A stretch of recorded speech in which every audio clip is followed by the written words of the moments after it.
Morning everyone, back again. Still dealing with the cold here. The actual temperature's warmed up a bit, but now the wind's howling, so our wind chill is just vicious out there. So still working in the shop, but we're back onto the 37 here. I got the front nose cone for it with the grill and some of the stainless steel trim that I've got to get straightened out here. So I'll just show you what I got to work with and what I got to try and repair.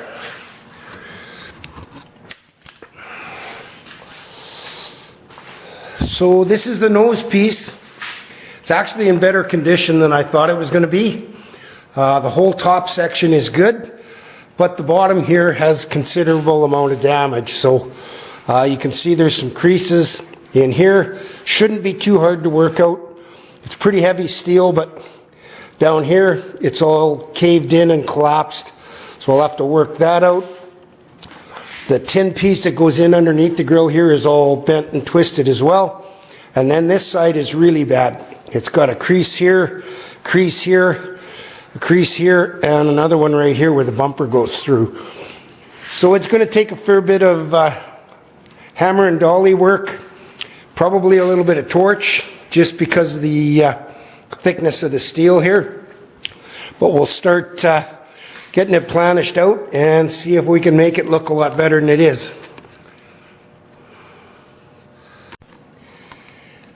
Okay everyone, we're back. Sorry I didn't film a whole lot of this repairs on the nose cone for this 37. It was quite involved in just a whole lot of hammer and dolly work in tight quarters here. So I had a bunch of cracks to weld up on the corners here. As you saw in the first part of the video, this whole piece here was tore open and bent in. There was a great big crease here and here, as well as one up here. Whatever they hit, when they hit it, it took this piece of stainless and sheared it right off in an angle here and just bent the living crap out of it. So I ended up just with some pieces of wood and a dolly and little pieces of hardwood plywood. I got them pretty much straightened out. I TIG welded this together with stainless rod. Turned out really good. I'm sure the chrome shop won't have too much trouble getting that fixed up. This side, it had these two creases up here. They worked out really nice, as well as there was another one down here.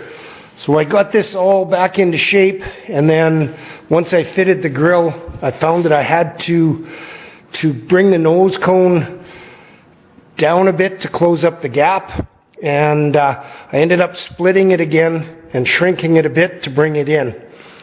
What else did I have to do here? There's a splash pan underneath that was all bent and twisted. I had to get that all straightened out so it would fit as well. One of the hardest things was this front trim piece. It had a great big hole here, and it was kind of egg-shaped. If you at the start of the video you can see it. Well, the starter mustn't have worked on this thing for quite a while, and they cranked it so much that they wallered this hole out about 2.5, 3 inches long, and they spread this almost to 2 inches wide, which actually bent these stainless steel fins. So this has a dome on the center, comes out, comes up, comes over, and then down. So making this repair piece was a bit of a pain in the ass.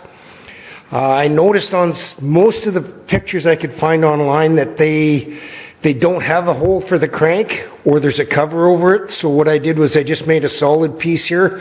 The owner said he's never going to crank start this thing, so this worked out really well. So that's the finished nose cone. It's going to go back. He's just finishing up a bunch of the other work on it. And then he'll be bringing the whole car back for me to repair the doors, the sides of the cowl, and straighten out some dents and wax in the front fenders there. Here's a better shot of it on the floor. Going to be a pretty nice looking car, I think, when it's done.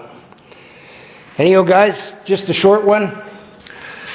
Like I say, sorry I didn't get a whole lot of filming done on those repairs, but it would have just been a whole bunch of hammering and pounding and beating away there. So, and working on that centerpiece, that little filler piece, it's so tiny you wouldn't have been able to see it anyhow. So thanks for tuning in. We'll be back a little bit more 59 stuff. I've been working on brake lines and such, and then I'm thinking sometime next week we'll be getting the 37 Plymouth back. So take care, everyone. Thanks a bunch.